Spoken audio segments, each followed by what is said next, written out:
भीष्म प्रतिज्ञा। एक बार हस्तिनापुर के महाराज प्रतीप गंगा के किनारे तपस्या कर रहे थे।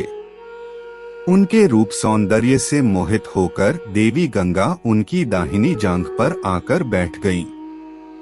महाराज यह देखकर आश्चर्य में पड़ गए। तब गंगा ने कहा, हे राजन, मैं जहनु ऋषि की पुत्री गंगा हूँ और आपसे विवाह करने की अभिलाषा लेकर आपके पास आई हूँ। इस पर महाराज प्रतीप बोले, गंगे, तुम मेरी दाहिनी जांघ पर बैठी हो।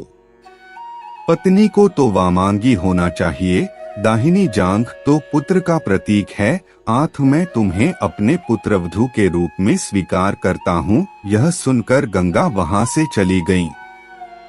अब महाराज प्रतीप ने पुत्र प्राप्ति के लिए घोर तप करना आरंभ कर दिया। उनके तप के फलस्वरूप उन्हें पुत्र की प्राप्ति हुई, जिसका नाम उन्होंने शांतनु रखा। शांतनु के युवा होने पर उसे गंगा के साथ विवाह करने का आदेश दे महाराज प्रतीप स्वर्ग चले गए। पिता के आदेश का पालन करने के लिए शांतनु ने गंगा के पास जाकर उनसे विवाह करने के लिए निवेदन किया। गंगा बोली, राजन, मैं आपके साथ विवाह तो कर सकती हूँ, किंतु आपको वचन देना होगा कि आप मेरे किसी भी कार्य में हस्तक्षेप नहीं करेंगे। शांतनु ने गंगा के कहे अनुसार वचन देकर उनसे विवाह कर लिया। गंगा के गर्भ से महाराज शांतनु के 8 पुत्र हुए, जिनमें से 7 को गंगा ने गंगा नदी में ले जाकर बहा दिया और अपने दिए हुए वचन में बंधे होने के कारण महाराज शांतनु कुछ बोल न सके। जब गंगा का 8वां पुत्र हुआ और वह उसे भी नदी में बहाने के लिए ले जाने लगी तो राजा शांतनु से रहा न गया और वे बोले, गंगे, तुमने मेरे 7 पुत्रों को नदी में बहा दिया, किंतु अपनी प्रतिज्ञा के अनुसार मैंने कुछ न कहा। अब तुम मेरे इस 8वें पुत्र को भी बहाने जा रही हो। मैं तुमसे प्रार्थना करता हूँ कि कृपा करके इसे नदी में मत बहाओ। यह सुनकर गंगा ने कहा, राजन, आपने अपनी प्रतिज्ञा भंग कर दी है, इसलिए अब मैं आपके पास नहीं रह सकती। इतना कहकर गंगा अपने पुत्र के साथ अंतर्ध्यान हो गईं। तत्पश्चात महाराज शांतनु ने 36 वर्ष ब्रह्मचर्य व्रत धारण करके व्यतीत कर दिए। फिर एक दिन उन्होंने गंगा के किनारे जाकर गंगा से कहा, गंगे, आज मेरी इच्छा उस बालक को देखने की हो रही है जिसे तुम अपने साथ ले गई थी। गंगा एक सुंदर स्त्री के रूप में उस बालक के साथ प्रकट हो गई और बोली, राजन, यह आपका पुत्र है तथा इसका नाम देवव्रत है। इसे ग्रहण करो। यह पराक्रमी होने के साथ विद्वान भी होगा।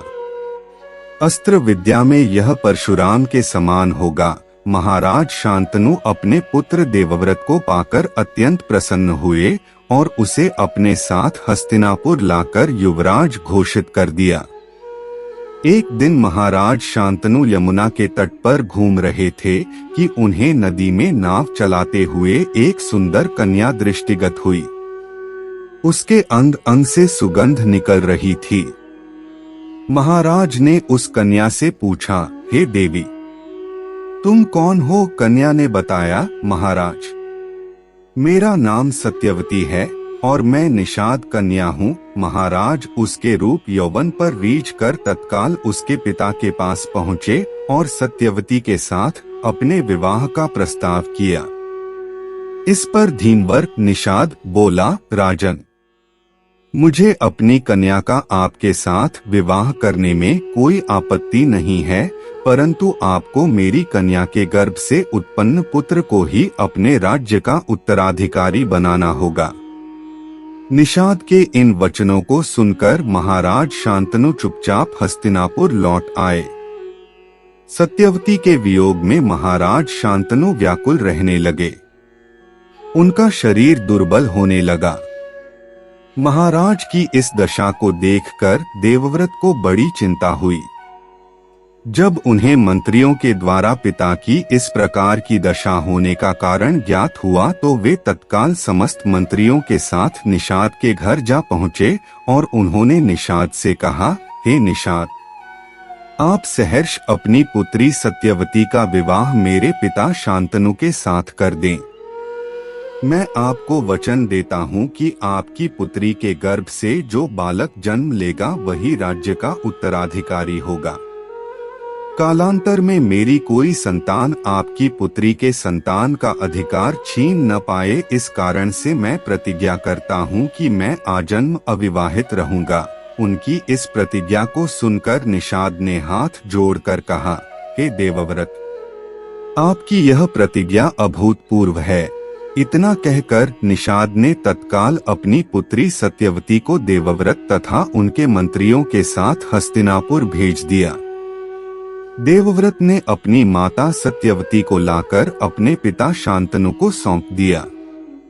पिता ने प्रसन्न होकर पुत्र से कहा, वत्स, तूने पितृभक्ति के वशीभूत होकर ऐसी प्रतिज्ञा की है जैसी कि न आज तक किसी ने किया है और न भविष्य में करेगा।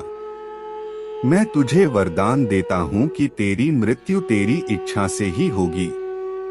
तेरी इस प्रकार की प्रतिज्ञा करने के कारण तू भीष्म कहलाएगा और तेरी प्रतिज्ञा भीष्म प्रतिज्ञा के नाम से सदैव प्रख्यात रहेगी।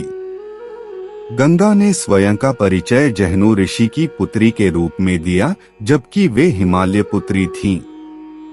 मैं अच्छी प्रकार से जानती हूँ कि पाठक अवश्य यह समझते होंगे कि गंगा ने ऐसा क्यों कहा, किंतु यह भी हो सकता है कि कुछ पाठकों को ज्ञात न हो कि गंगा जहनु ऋषि की पुत्री कैसे हुई। अपनी इस जिज्ञासा को शांत करने के लिए अगली कथा पढ़ सकते हैं।